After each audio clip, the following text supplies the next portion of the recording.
बिस्मिल्लाहिर्रहमानिर्रहीम। अस्सलाम वालेकुम।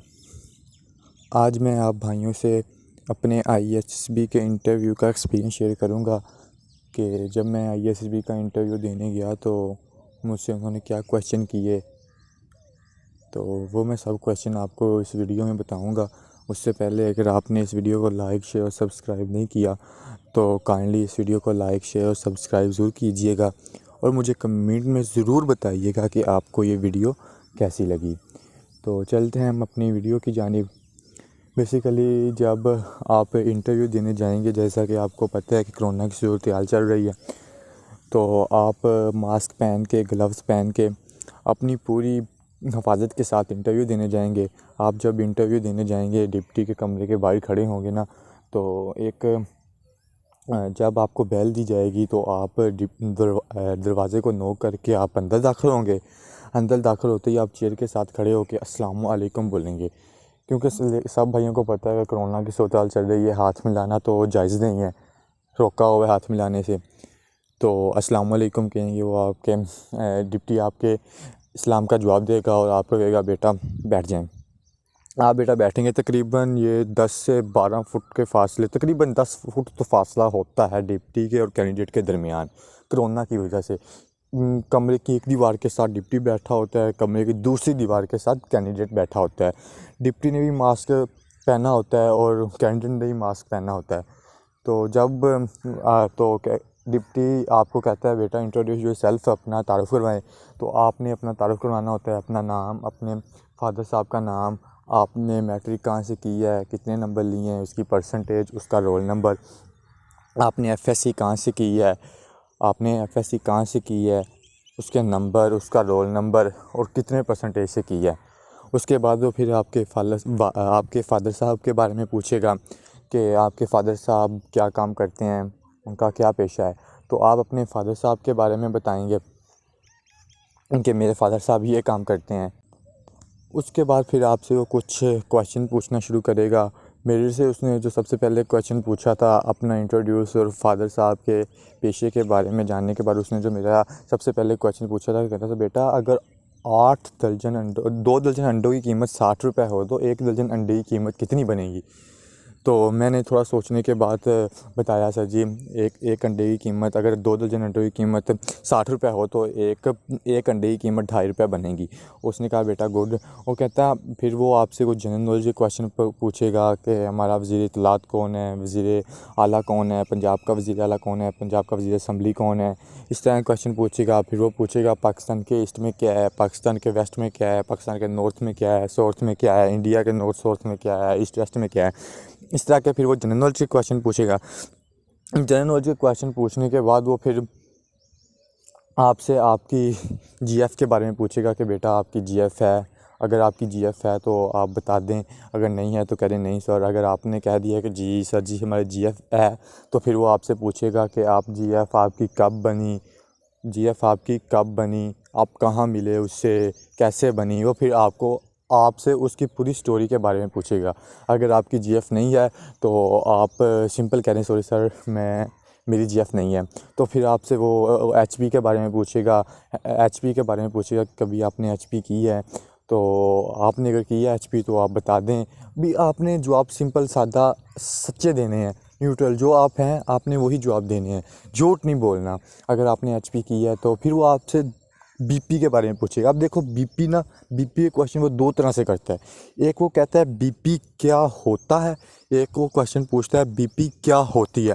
अब मुझसे जो जीटीओ ने क्वेश्चन पूछा था, जीटीओ ने पूछा था कि बेटा बीपी क्या होता है, और जब डिप्टी ने पूछा था, डिप्टी कहता था बेटा बीपी क्या होती है।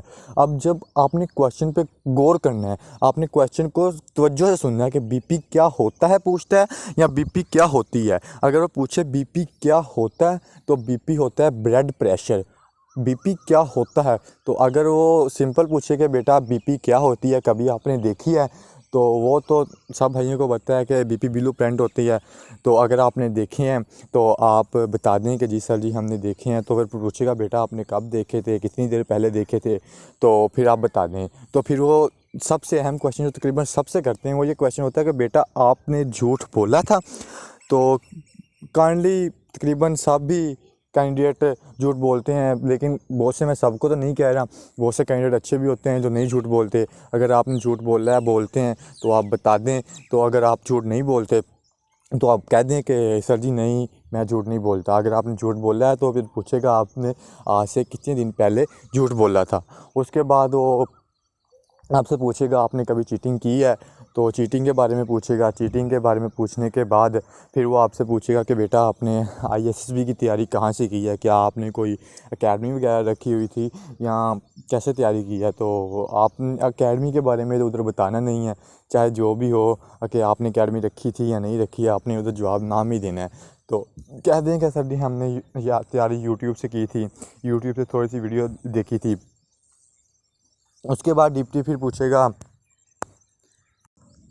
कि ये सवाल तो तकरीबन मोस्टली सबसे किया था जो हमारे बैच में लड़के थे, कि अगर आपको पीएमए का लेटर आ जाता है और आपकी वालिदा आपको रोक देती है कि आपने पीएमए में नहीं जाना, तो आप किसकी बात मानोगे। तो मैंने तो सिंपली ये जवाब दिया था कि मैंने कहा सर जी देखिए, मैं वालिदैन की माँ की दुआओं या वालिदैन की दुआओं के साथ ही यहाँ तक पहुँचा हूँ।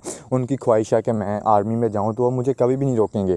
तो कहते नहीं, अगर बेटा कोरोना की सूरत हाल से आपकी माँ की कंडीशन बहुत रेयरली हो जाती है, कोरोना की वजह से आपकी माँ की कंडीशन बहुत रेयरली हो जाती है, ऊपर से आपको पीएमई की ज्वाइनिंग का लेटर भी आ जाता है, तो फिर आप क्या करेंगे।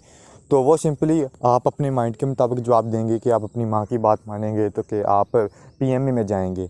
तो उसके बाद इस तरह क्वेश्चन करने के बाद वो आपसे पूछेगा कि आप कहाँ से आए हैं, आप बताएं कि मैं इस शहर से आया हूँ। जैसे कि मैं साहिवाल से गया था, तो मैंने बताया सर जी मैं साहिवाल से आया हूँ।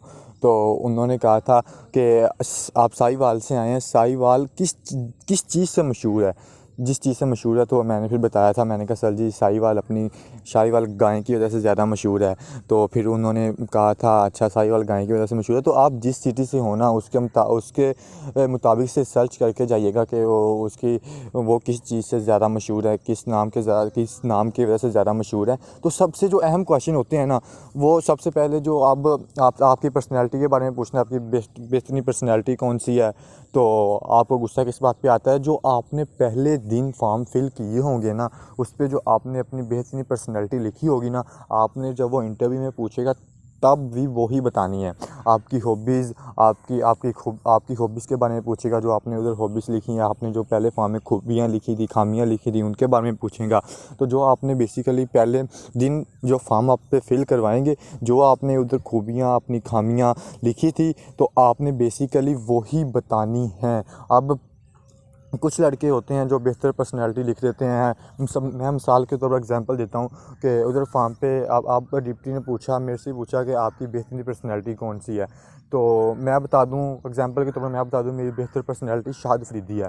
तो वो फिर ना शाद फरीदी के बारे में मेरे से एक एक क्वेश्चन पूछेगा कि वो कब पैदा हुआ था, उसकी आज तक उम्र कितनी है, उसकी बेहतरीन चीज़ कौन सी है, उसको क्या पसंद है, उसको क्या, इस तरह के ना क्वेश्चन उसके बारे में फिर वो बहुत ज़्यादा क्वेश्चन करता है। तो मेरी तो आपकी यही राय है, लेकिन आप मेरे से बेस्ट जानते हो, क्योंकि आपने अपना इंटरव्यू देना है, आप अपने माइंड के मुताबिक बेहतर सोचते हो।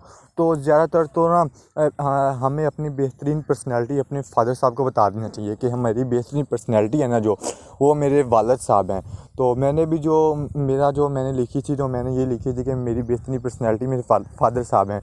तो वो गुस्से के बारे में क्वेश्चन करते हैं कि बेटा आपको सबसे ज़्यादा गुस्सा किस बात पर आता है, आपको सबसे ज़्यादा बुरी चीज़ कौन सी लगती है। तो इस तरह के क्वेश्चन पूछने के बाद तकरीबन, क्योंकि कोरोना है, कोविड-19 की वजह से इंटरव्यू बहुत शॉर्ट करते हैं, 5 से 10 मिनट का इंटरव्यू लेते हैं। उसके बाद आपको बेटा बेस्ट ऑफ लक बोल देते हैं। तो ये मेरा आईएसएसबी का इंटरव्यू का एक्सपीरियंस था, जो मैंने आप भाइयों के साथ शेयर किया। अगर आपको अच्छा लगा हो तो प्लीज़ लाइक, शेयर और सब्सक्राइब ज़रूर कीजिएगा, और मुझे कमेंट में ज़रूर बताइएगा कि आपको ये वीडियो कैसी लगी। Okay, thank you so much for watching.